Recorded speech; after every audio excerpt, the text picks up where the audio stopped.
જય સ્વામિનારાયણ મિત્રો, આજે આપણે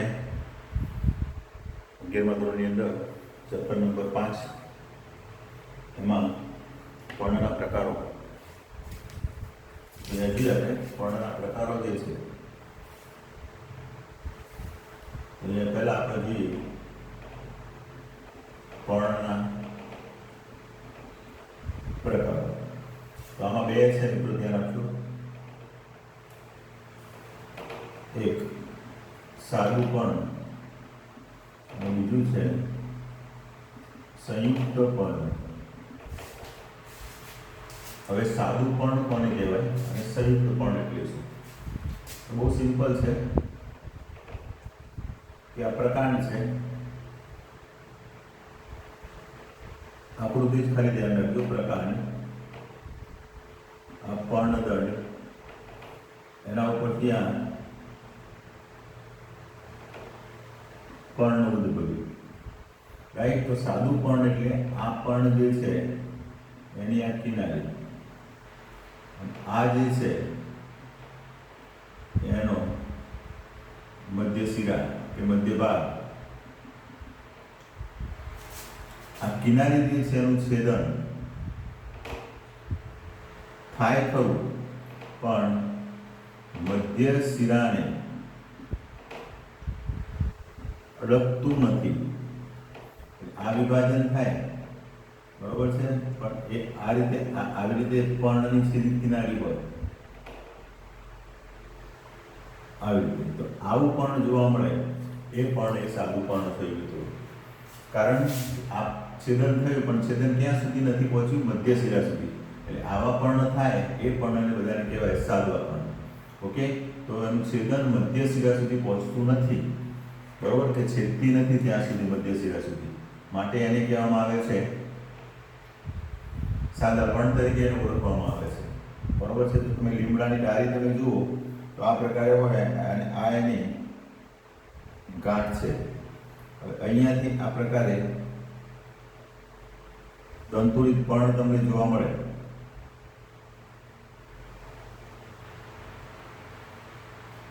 છેદન છે ખરું પર્વતાકાર, પણ મધ્ય શિરા સુધી છેદન પહોંચતું નથી. માટે આ જે છે ઉદાહરણમાં લીમડો, તો તમે લીમડાની ડાળી પણ જોઈ શકો એટલે સાદું પર્ણ છે, તમને ખ્યાલ આવે. ઓકે. તો આ મધ્ય શિરા સુધી આ છેદન પહોંચતું નથી એટલે સાદું પર્ણ કહેવાય. અને સંયુક્ત પર્ણ એટલે શું? તો એની અંદર વારે વારે નહીં કહીએ આપણે, આ પ્રકાર આ પર્ણદંડ. હવે આ જે પર્ણ છે, હવે એ ધ્યાન આપજો. પહેલા હું આ પ્રકારે એક પર્ણ દોરી દઉં છું. આ એની મધ્ય શિરા, બરોબર, આ એની પર્ણની કિનારી. ઓકે. હવે આનું જે છેદન થાય કિનારી, એ છેદન મધ્ય શિરા સુધી હોય. પેલામાં મધ્ય શિરા સુધી હોતું નથી, અટકી જાય છે, અડકતું નથી મધ્ય શિરાને, બરોબર. આ મધ્ય શિરા સુધી હોય એટલે પ્રત્યેક પર્ણિકા બને, બરોબર છે. એટલે આ છેદન થાય અહીંયાથી, ધ્યાન આપશો. આનું છેદન થયું તો અહીંયા સુધી આવે, આનું છેદન થાય તો અહીંયા સુધી. આવી રીતે અહીંયા આ આખો ભાગ છેદિત થઈ જાય.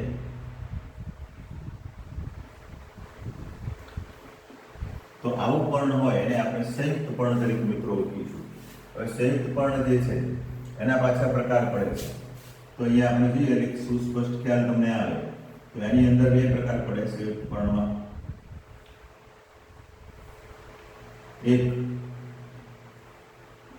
વિંશાકાર અથવા તો પક્ષવત, અને બીજું છે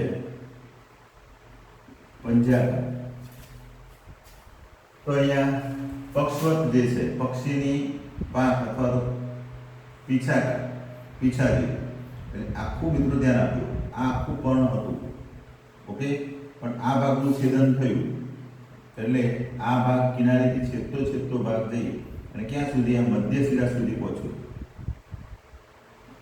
મધ્ય શિરા આ, તો એ છેદન થાય એટલે અહીંયા ગાંઠ ઉપર પ્રત્યેક અહીંયા આ પ્રકારે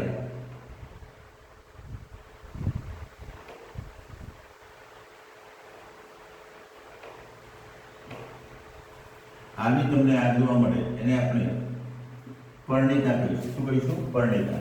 તો પીછાકાર સંયુક્ત પર્ણ કહેવાય. બરોબર?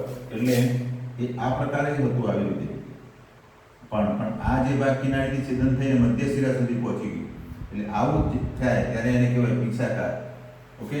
અને પંજાકારની અંદર શું હોય? તો આ પ્રકારે આ એનો પ્રકાંડનો ભાગ છે, પછી આ એની ગાંઠ છે, ત્યાં અહીંયા બિંદુ હોય. બરોબર છે? ત્યાંથી ઉત્પન્ન થાય. આપણને ખબર છે કે ભાઈ હંમેશા પણ એ ગાંઠ ઉપરથી ઉદ્ભવ થતો હોય. હવે અહીંયાથી થાય એટલે એ આ ટાઈપે બનશે આવી રીતે.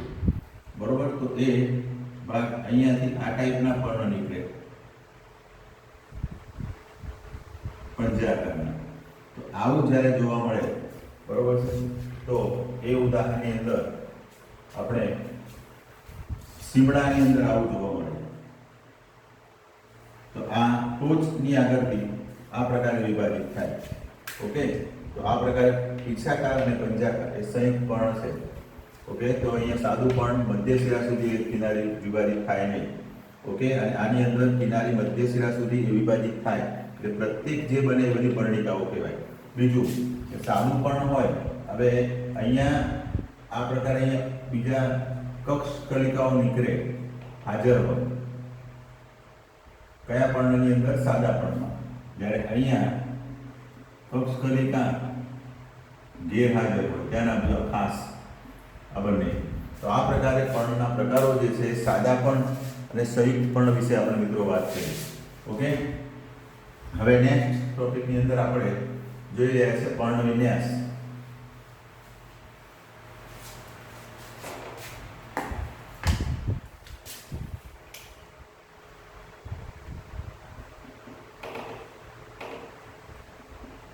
પર્ણ વિન્યાસ. તો પર્ણ વિન્યાસ એટલે પ્રકાંડ કે શાખા ઉપર પર્ણની ગોઠવણી, આને કહેવાય પર્ણ વિન્યાસ. પ્રકાંડ અથવા શાખા ઉપર પર્ણ ઉત્પન્ન થાય એને આપણે કહેવાય પર્ણ વિન્યાસ. તો આની અંદર સૌ પ્રથમ અહીંયા આપણે વાત કરીએ, આના પ્રકાર પડે એ પ્રમાણે અહીંયા ત્રણ છે. ત્રણ પ્રકાર જોઈ લઈએ. એકાંતરિક, સમ્મુખ અને ભ્રમિરૂપ. એકાંતરિક ની અંદર આપણે જોઈએ મિત્રો, આના ઉદાહરણો પણ જોઈ લઈએ. રાઈ છે, પછી સૂર્યમુખી અને જાસૂદ, આ એના ઉદાહરણ છે. સમ્મુખ જે છે એમાં આંકડો અને જામફળ. ભ્રમિરૂપમાં એક જ હોય છે કે પણ આપણા સપ્તપર્ણી. તો એના ઉદાહરણ આપણે જોયા. હવે એકાંતરિક પર્ણ કોને કહેવાય? તો ધ્યાન આપજો, એ બહુ સિમ્પલ છે કે આ પ્રકાંડ અથવા તો કોઈ પણ એની શાખા હોય એની ઉપર આ આવેલી છે ગાંઠ. બે ગાંઠની વચ્ચેનો અંતર આપણે આગળ ભણી ગયા, આને કહેવાય આંતરગાંઠ. ઓકે? તો આ જે થઈ એ આંતરગાંઠ. હવે એક પણ અહીંયા ઉત્પન્ન થાય,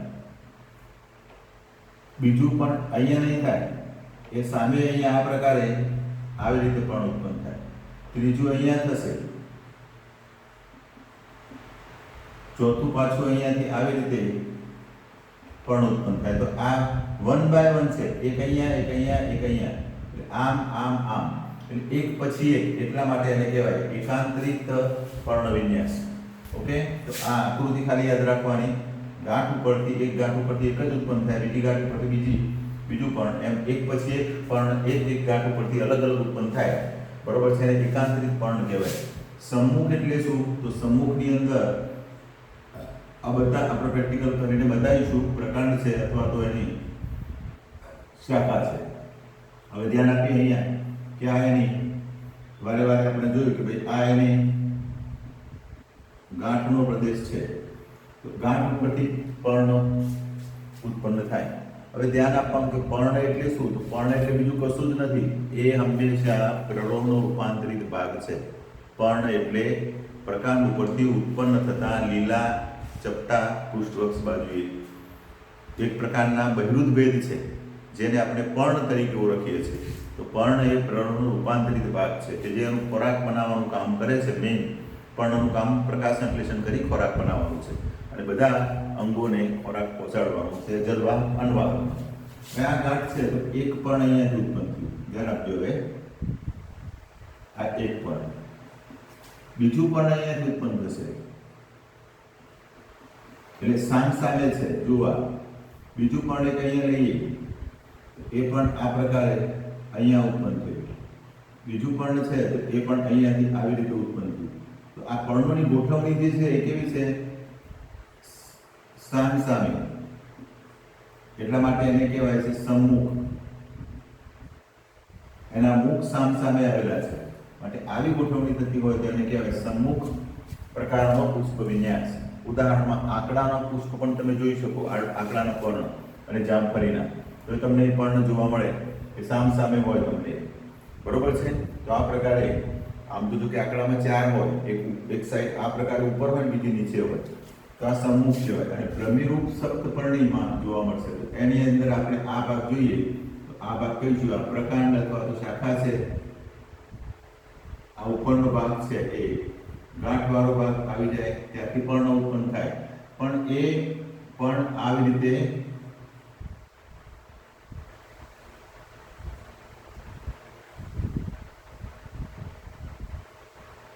રીતે ઉત્પન્ન થાય. 5 હોય એ 7 હોય. આ ઉપરનો ટોચનો બિંદુનો જે ભાગ છે, બરોબર, સંકુચિત બને અને ઉપરથી આ પ્રકારે પર્ણ ઉત્પન્ન થાય, પ્રકાંડ કે શાખાની જે પર્ણની ટોચ હોય ત્યાંથી. તો આવો રચના જોવા મળે અને ભ્રમિરૂપ ઉદાહરણ તરીકે સપ્તપર્ણી. તો ફરીથી આપણે વાત કરી લઈએ પર્ણ વિન્યાસ. તો પર્ણ વિન્યાસની અંદર પ્રકાંડ અને શાખા ઉપરથી પર્ણની ગોઠવણીને કહેવાય પર્ણ વિન્યાસ. એકાંતરિત પર્ણ, સમ્મુખ અને ભ્રમિરૂપ, આના 3 ઉદાહરણ છે, ધ્યાન આપજો. એકાંતરિત પર્ણ એટલે શું? તો આ પ્રકારની શાખા કે ગાંઠ, શાખા કે પ્રકાંડ છે. એની પ્રત્યેક જે ગાંઠ છે એના ઉપરથી એક પર્ણ એક પર્ણ આ રીતે ઉત્પન્ન થતા હોય તેને કહેવાય એકાંતરિત પર્ણ. ઉદાહરણમાં છે રાઈ છે, સૂર્યમુખી, જાસૂદ. તમે જોઈ શકશો જાસૂદ પણ ઘરે હોય તો સૂર્યમુખી પણ. આ જોવા ના મળે તો કંઈ ચિંતા ના કરતા, સ્કૂલો ચાલુ થશે ત્યારે આપણે લેબોરેટરીની અંદર આ બધા નમૂના છે. ઓકે, સૂર્યમુખી એટલે સમ્મુખ. તો સમ્મુખની અંદર તમે જો આ પ્રકાંડ છે, પ્રકાંડની અંદર આ એની ગાંઠ છે, ગાંઠની સામે બંને પર્ણ છે માટે સમ્મુખ, જેના મુખ સામે આવેલા છે એટલા માટેની સમ્મુખ છે. ઓકે, ઉદાહરણમાં આંકડો અને જામફળ. ભ્રમિરૂપની અંદર આ જે એનો અક્ષ જે છે શાખા કે પ્રકારનો, એની ઉપર ગાંઠ હોય ત્યાં બિંદુ જેવી રચના, એટલે આ સંકુચિત ભાગ બનીને ઉપરથી પર્ણ ભમરડા આકાર ગોઠવાય, બરોબર છે, ભ્રમિરૂપ, બરોબર છે, ચક્રાકારે. તો આ પ્રકારના પર્ણને આપણે કહેવાય ભ્રમિરૂપ પર્ણ. તો આ પ્રકારે આ એકાદ માર્ક્સમાં પૂછાય ટૂંકો પ્રશ્ન તો પણ આપણને ખબર પડે, ઉદાહરણ સાથે છે. ઓકે, એટલે આ રીતે ખાસ એક્ઝામમાં તૈયાર કરવાનું છે. પ્રેક્ટિકલ અને થિયરી બંને સરસ રીતે લખી શકાય. હવે નેક્સ્ટ ટોપિક જે છે એ આપણે જરા જોઈ લઈએ. પર્ણના રૂપાંતરો. પર્ણના રૂપાંતરો. તો પર્ણના રૂપાંતરોમાં મિત્રો 3 યાદ રાખીશું અહીંયા અત્યારે. તો પહેલા પર્ણ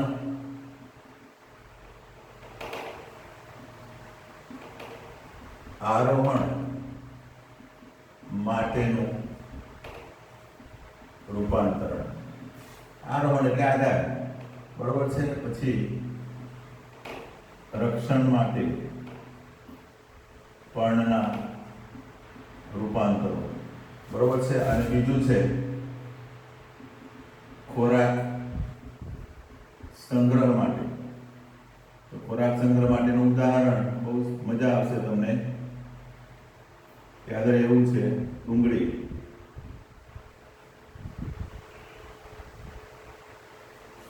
રક્ષણ માટે કોઈ પણ લઈ શકો તમે, કાંટાવાળા, ફાફડા થોર, બાવર હોય, બોરડી હોય, બરોબર છે. અને આરોહણ માટે વટાણા પણ તમે લઈ શકો. આગળ આવી ગયું પણ છે, ઉદાહરણમાં છે. આ બધા મેં ઉદાહરણ લખ્યા છે તમને. વટાણા કોઈ પણ વેલા સ્વરૂપની વનસ્પતિ હોય એટલું વટાણા હાટું નથી, પણ અહીંયા આપણે પર્ણ કેવી રીતે આરોહણમાં મદદ કરે છે એ મિત્રો જરા જોવાનું છે. તો અહીંયા પ્રથમ આપણે વાત કરીએ આરોહણની. તો આરોહણની અંદર શું થાય તો જો ધ્યાન આપશો, અહીંયા આ ભાગ એનો પ્રકાંડ અથવા તો એની શાખ, એના ઉપરથી પર્ણ ઉત્પન્ન થાય, બરોબર.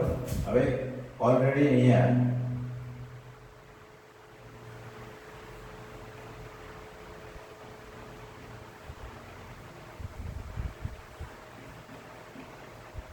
આ વટાણાના પર્ણ છે, ધ્યાન આપજો. બરોબર, વટાણામાં પર્ણ જે છે એ નાના છે, ધ્યાન આપજો, બરોબર. હવે આ એનો ટોચનો ભાગ, આ ટોચનો જે ભાગ છે ત્યાં આગળ પણ ખરેખર વાસ્તવમાં આવી રીતે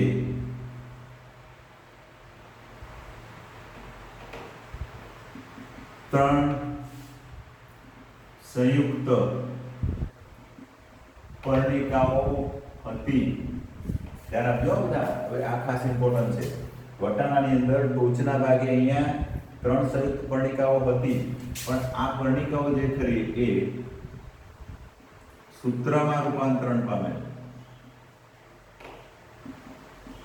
સામા સૂત્રમાં, બરોબર છે. એટલે એને આવું લખાય, અગ્રીય સંયુક્ત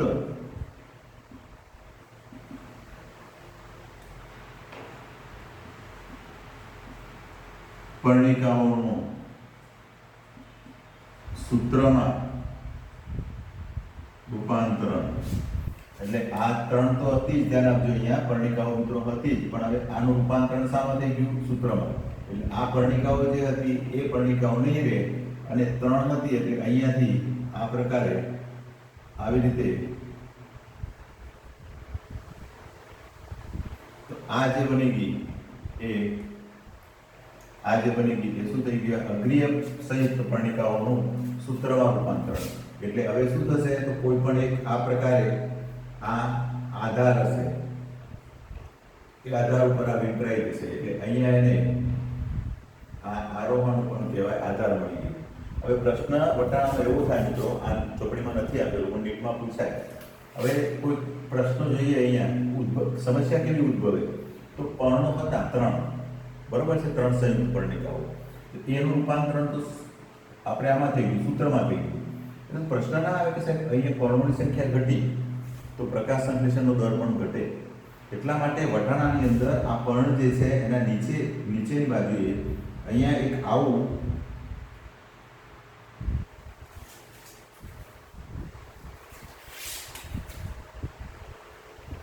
પર્ણ ઉત્પન્ન થાય, એને આપણે ઉપપર્ણ કહીએ છીએ.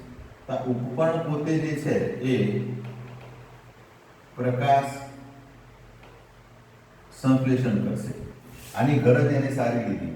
એટલે આવા ઉપપર્ણને આપણે કહેવાય પર્ણ સદૃશ ઉપપર્ણ અથવા પર્ણ કાર્યસ્તંભ ઉપપર્ણ તરીકે ઓળખવામાં આવે. એટલે વટાણા જે છે એ બે અનુકરણમાં આવે, એક તો આરોહણમાં પણ આવે અને આનો વિચાર કરો તો ખાલી આ પણ આવે, પ્રકાશ સંશ્લેષણમાં આવે. તો આ એક નમૂનો એવો છે કે એ અહીંયા પ્રકાશ સંશ્લેષણ અને આરોહણ બંનેમાં આવે. ઓકે, હવે નેક્સ્ટ આપણે વાત કરીએ રક્ષણ માટેના નમૂના. તો મિત્રો અહીંયા જો રક્ષણ માટે જે નમૂનો છે, બરોબર, એમાં આપણે વાત કરીએ ફાફડા થોર.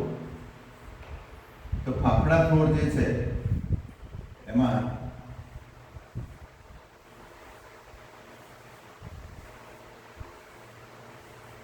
આ રીતે આ છે એ એનું પ્રકાંડ છે. ધ્યાન રાખજો, આ પ્રકાંડની ઉપર અહીંયા ખરેખર પહેલા પર્ણિકાઓ હતી, પણ આ પર્ણિકાઓ જે હતી એનું કંટકમાં રૂપાંતરણ થઈ જાય છે. કંટકમાં રૂપાંતરણ થઈ જાય એટલે એ પર્ણિકાઓ અહીંયા રહેશે નહીં. એટલે પર્ણિકાઓનું કંટકમાં રૂપાંતરણ થઈ ગયું એટલે કંટક બની ગયા અહીંયા બધા. એટલે એ આવી રીતે ફાફડા થોરની ઉપર કાંટા તમને જોવા મળશે. આ કાંટા જે છે કંટક એના કારણે એને રખડતા પશુ એને ખાશે નહીં, બરોબર છે, એટલે ચડતા ઢોર ડાકરથી બચી શકાય. અને બીજું આ પ્લાન્ટ બધા જે છે મરુનિવાસી એટલે એ બાષ્પોત્સર્જન ઘટે છે, આના લીધે બાષ્પોત્સર્જનનો દર ઘટે છે. હવે આમાં એ પ્રશ્ન એવો થાય ભાઈ કે સાહેબ પર્ણો જ નથી રહ્યા આપણા થોડું ઉપર, તો પ્રકાશ સંશ્લેષણ કોણ કરે? એટલે આ પ્રકાંડ હતું ને, આ આખું પ્રકાંડ,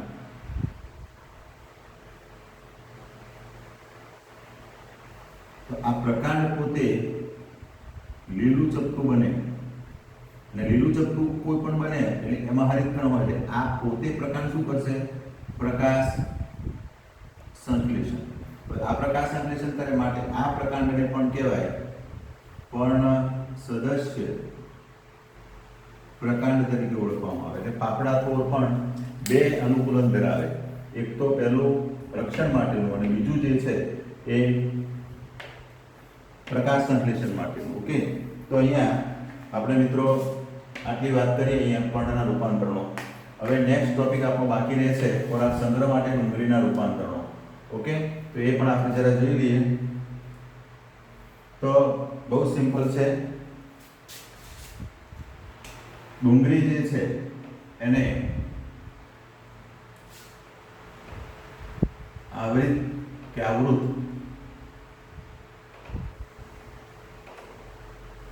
કંદ પણ કહે, આવૃત કંદ, આવૃત કંદ કેમ? તો અહીં આપણે જોઈએ હવે તો આ જમીનનો ભાગ છે.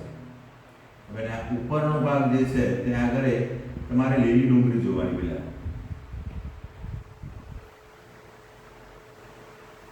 આ રીતે તો આ એના હવાઈ પર્ણ છે, પણ કેવા છે? બધા લીલા છે. એટલે એ પોતે શું કરશે? ખોરાક બનાવે, બરોબર. હવે આ ખોરાક જે બને એ ખોરાક અહીંયા નીચેની બાજુ, અહીંયા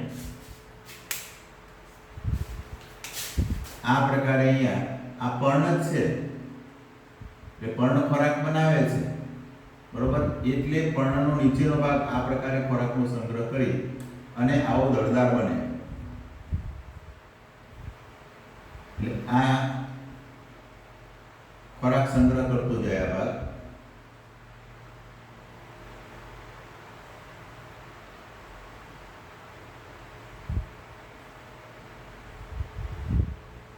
તો આ જે છે એ તલસ્થ પર્ણિકાઓ છે, એટલે એ ભાગ પણ શું કરે છે? ખોરાક સંગ્રહ કરે, એટલે એ દળદાર બને. એટલે પર્ણની અંદર ડુંગળીમાં ખોરાકનો સંગ્રહ પર્ણના તલ ભાગે થાય. આ પર્ણ છે એના નીચે ભાગે થાય, તલ ભાગે ખોરાકનો. આ પણ પર્ણ જ છે, બરોબર. આ પર્ણ છે ઉપર ખોરાક બનાવશે, પણ એ પર્ણનો ખોરાક નીચેની તરફ થાય. એટલે આટલો આખો આપણે ભાગને ડુંગળીને તમે ખોલી હોય તો જોવા મળે કે આ પ્રકારે એક એક ભાગ તમે નીકાળો તો દળદાર હોય છે. એ ભાગ ખોરાકનો સંગ્રહ કરે. અને આખા ડુંગળીની અંદર જમીનમાં હોય, બરોબર, એટલે એની ઉપર એક આવરણ જોવા મળે, પાતળું કોતરાનું બનેલું, બરોબર છે. તો એને આપણે શુષ્ક આવરણ એટલે એને સળકી પણ કહેવાય. એક આવરણ અહીંયા ડુંગળીમાં આવું આખું જોવા મળે, આવી રીતે. તો આ શુષ્ક કોતરા જેવું નીલકણ વિહીન આવરણ, એટલે આ આવરણ બીજું કઈ જ નહીં, એને સલ્કી પણ કહેવાય. સલ્ક એટલે શુષ્ક. તો આવી રીતે ડુંગળીની અંદર પણ ખોરાકનો સંગ્રહ મિત્રો આ રીતે થતો હોય છે. ઓકે, તો આને આવૃત કંદ તરીકે ઓળખીએ છીએ આપણે, બરોબર છે. લસણ હોય તો એમાં પ્રત્યેક કળીની આસપાસ આવું કોતરાનું આવરણ હોય, બરોબર છે. એટલે સંયુક્ત આવૃત કંદ તરીકે એને ઓળખવામાં આવે છે. તો અહીંયા પર્ણના રૂપાંતરનો આપણે મિત્રો અહીંયા જોયા. હવે નેક્સ્ટ આપણે પુષ્પ વિન્યાસ જોવાનો છે, બરોબર.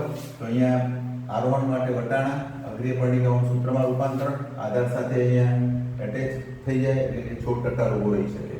આપણા તો પર્ણ હતા પણ પર્ણનું રૂપાંતરણ કંટકમાં થાય, બરોબર. એટલે પર્ણની સંખ્યા ઘટે એટલે પ્રકાશ સંશ્લેષણની જવાબદારી પ્રકાંડ ઉપાડી લે. એટલે એને પર્ણ સદસ્ય પ્રકાંડ કહેવામાં આવે.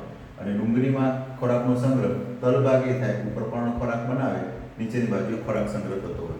તો તમે અત્યારે ચોમાસામાં પણ લીલી ડુંગળી તમે જુઓ તો ઉપર લીલો ભાગ હોય છે અને નીચે આટલી નાની હોય છે, પણ પછી મોટી પણ થાય. ક્યારે થાય? એ જમીનમાં રહેવા દઈએ તો, એટલે ખોરાકનો સંગ્રહ કરતી થાય, એટલે એકદમ કંદ જેવો ભાગ બને. ઓકે, તો અહીંયા પર્ણના રૂપાંતરો મિત્રો અહીંયા આપણે પૂરા કર્યા છે. હવે નેક્સ્ટ આપણે જોઈ રહ્યા છીએ, નેક્સ્ટ લેક્ચરમાં હવે આપણે આગળ વધીશું.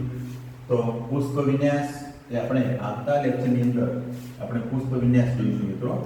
ઓકે, એટલે તમને બહુ સિમ્પલ છે, ખ્યાલ આવે એવો જ છે, બરોબર છે, એટલે કોઈ પ્રશ્ન નથી.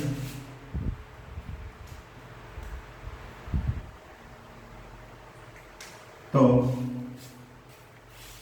આ પ્રકારે મિત્રો હવે નેક્સ્ટ લેસનની અંદર આપણે પુષ્પ વિન્યાસથી બાકીના પોર્શન જે છે આપણે જોઈશું. ઓકે, તો ખ્યાલ આવી ગયો હશે એવું માનું છું. ન ખ્યાલ આવે તો ફરીથી પણ આપણે નંબર આપેલા જ છે, બરોબર, તો કોલ કરી અને અથવા મેસેજ કરીને તમે પ્રશ્ન પૂછી શકો છો. ઓકે.